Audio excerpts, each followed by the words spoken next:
Shalom, salam sejahtera bagi kita semua dan saudara-saudara sekalian. Beberapa jam belakangan ramai sekali satu video yang bahkan sudah ditonton lebih dari 300.000 orang yang membahas mengenai Pak Saifuddin Ibrahim dengan tulisan nafas terakhir Saifuddin Ibrahim. Bahkan dalam judulnya juga dituliskan detik-detik sekarat penghina azan Saifuddin Ibrahim. Hal ini tadi membuat saya menjadi penasaran dan saya coba langsung mengecek di channelnya Pak Saifuddin Ibrahim dan ternyata Pak Saifuddin Ibrahim bahkan beberapa jam yang lalu sedang live, bahkan beliau membagikan videonya yang sedang jalan-jalan. Jadi Pak Saifuddin Ibrahim ini dalam kondisi sehat, saudara-saudara sekalian, ya, tidak seperti yang dikabarkan. Dan karenanya juga satu ada cuplikan video ini, mari kita dengarkan bersama-sama dari Pak Saifuddin Ibrahim. Oke, one, two, live. Ya, salam saudara-saudara. Melihat gedung putih yang di belakang ini, ekonomi yang hebat. Itu yang dijunjung tinggi oleh generasi demi generasi. Kuncinya adalah pendidikan, maka ekonomi akan maju. Ekonomi akan maju, iya karena pendidikan. Tetapi kalau pendidikannya terus di bawah, tidak akan melahirkan generasi yang cerdas dan maju. Kejujuran dan disiplin adalah kunci.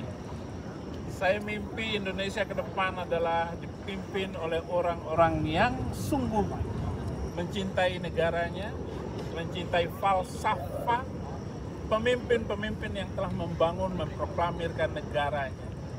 Itulah Amerika, saudara-saudara, dan saya diselamatkan oleh Amerika ini.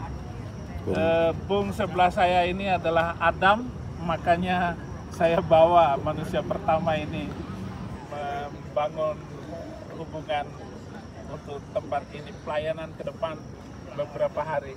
Terima kasih Bang Adam. Dan karena itu mari kita melihat bersama-sama di dalam kitab Filipi pasal 2 ayatnya yang ke-12 sampai ke-13 dikatakan bahwa, hai saudara-saudaraku yang kekasih, kamu senantiasa taat. Karena itu, tetaplah kerjakan keselamatanmu dengan takut dan gentar. Oleh karenanya, dalam keyakinan beriman orang Kristen, perbuatan baik itu adalah bentuk syukur kepada Allah atas karya keselamatan, atas anugerah keselamatan yang sudah diberikan kepada kita tiap-tiap orang yang percaya kepadanya. Jadi perbuatan baik itu bukan untuk mendapatkan anugerah dan juga bukan untuk mendapatkan keselamatan, tetapi sebaliknya adalah bentuk syukur. Lalu lebih lanjut dikatakan, bukan saja seperti waktu aku masih hadir, tetapi terlebih pula sekarang waktu aku tidak hadir. Oleh karenanya perbuatan baik itu bukan dilakukan ketika dilihat orang, bukan dilaksanakan ketika mendapatkan pujian, tetapi terlebih daripada itu sebagai bentuk ketaatan kepada Allah. Karenanya dikatakan pada kalimat selanjutnya, karena Allah yang mengerjakan di dalam kamu baik kemauan maupun pekerjaan menurut kerelaannya. Luar biasa, saudara-saudara semuanya ya. Jadi mari terus menjadi berkat dalam menjalani kehidupan ini. Mungkin saudara-saudara semuanya ada pergumulan, ada tantangan dalam hal melakukan firman. Tetapi yakin dan percayalah bahwa Allah yang kita sembah, Allah yang kita percaya adalah Allah yang setia. Luar biasa. Jadi itu yang dikatakan oleh Alkitab. Dan karena itu ketika ada orang-orang di luar sana yang berkata bahwa di dalam orang Kristen, di dalam keyakinan orang Kristen itu, karena Tuhan Yesus sudah mengerjakan keselamatan, karena Tuhan Yesus sudah menebus dosa, maka kemudian mereka boleh hidup bebas semaunya. Tidak seperti itu ya.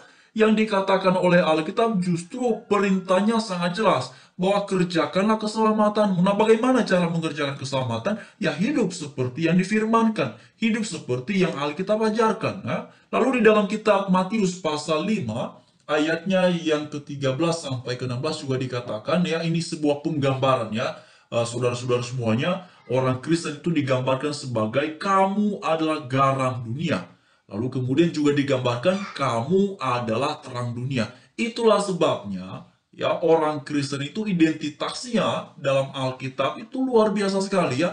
Bukan hanya kamu adalah garam dunia, bukan hanya kamu adalah terang dunia, bahkan lebih lagi dalam ayat yang lain dikatakan bahwa tiap-tiap orang yang percaya kepada Tuhan Yesus itu disebut sebagai anak-anak Allah. Bahkan dalam ayat yang lain juga orang yang percaya kepada Tuhan Yesus disebut sebagai sahabat-sahabat Tuhan Yesus. Luar biasa. Saudara-saudari semuanya, Alkitab memberikan penjelasan, Alkitab memberikan penggambaran terkait dengan orang-orang yang percaya kepadanya. Inilah luar biasanya Alkitab dan inilah yang patut untuk kita syukuri karena kita dipilih, dipanggil menjadi orang yang percaya kepadanya. Dan dikatakan juga oleh Alkitab bahwa keselamatan itu sesungguhnya ya adalah hal yang pasti sebagaimana dijaminkan oleh Tuhan Yesus. Lalu pada kalimat selanjutnya di dalam kitab Matius pasal 5 ayat 13 sampai ke 16 ini dikatakan, demikianlah hendaknya terangmu bercahaya di depan orang supaya mereka melihat perbuatanmu yang baik dan memuliakan Bapamu yang di surga. Lagi-lagi perbuatan baik itu bukan untuk meninggikan diri, bukan untuk memuji diri, tetapi semuanya pada akhirnya haruslah dikembalikan untuk memuliakan Bapamu yang di sorga. Nah ini saudara ya, jadi dalam keyakinan beriman Kristen bahkan Allah itu juga dipanggil dengan sebutan Bapa. Ini adalah ungkapan yang sangat harmonis ya.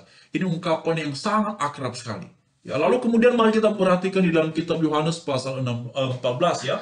Ayatnya yang ke-6 dikatakan bahwa kata Yesus kepadanya, Akulah jalan dan kebenaran dan hidup. Tidak ada seorang pun yang datang kepada Bapa kalau tidak melalui aku. Jelas ya, ada 3 bagiannya. Akulah jalan, lalu kemudian akulah kebenaran, lalu akulah hidup. Banyak orang di luar sana, terutama yang bukan Kristen, ketika mendengar mengenai ayat ini berkata, lah kan Yesus itu bukan tujuan, dia hanya jalan. Jadi ketika dia memberikan pernyataan itu pun, ya orang ini hanya menyebutkan satu bidang saja yang disebutkan dalam ayat ini, mengenai kata Yesus, akulah jalan. 2 lainnya tidak disebutkan. Kata Yesus, akulah kebenaran dan akulah hidup. Oleh karenanya dalam keyakinan beriman orang Kristen, keselamatan itu adalah hal yang pasti. Keselamatan itu adalah hal yang sudah dijamin sendiri oleh Tuhan Yesus. Dan itu diimani secara sungguh-sungguh oleh orang-orang yang beragama Kristen. Karena memang demikianlah dikatakan oleh Tuhan Yesus, keselamatan bukan mudah-mudahan, keselamatan bukan sekiranya, keselamatan bukan semoga, tetapi keselamatan itu adalah hal yang pasti yang sudah diberikan dan dijamin sendiri oleh Tuhan Yesus. Oleh karena itu, saudara-saudara semuanya, mari tetap setia dalam iman kepada Tuhan Yesus dan terus mengerjakan keselamatan dengan menjadi berkat dan dengan menjadi pelaku firman Tuhan. Dan mengenai Pastor Efudin Ibrahim tadi juga sudah kita lihat bersama-sama, jadi beliau itu berada dalam kondisi sehat, beliau tidak sedang sakit, jadi bahkan beliau sedang asik jalan-jalan ya, saudara-saudara semuanya. Dan oleh karena itu, mari terus kita doakan hamba-hamba Tuhan juga dimanapun mereka berada, supaya mereka juga senantiasa bijaksana dalam menyampaikan pengajaran, supaya mereka juga senantiasa ditolong oleh Roh Kudus dalam melakukan pelayanan yang sudah dipercayakan oleh Allah sendiri. Jadi, saudara-saudara sekalian ya, mari terus senantiasa saling mendoakan sebagaimana yang sudah diajarkan oleh Alkitab. Terima kasih, Tuhan memberkati kita semua.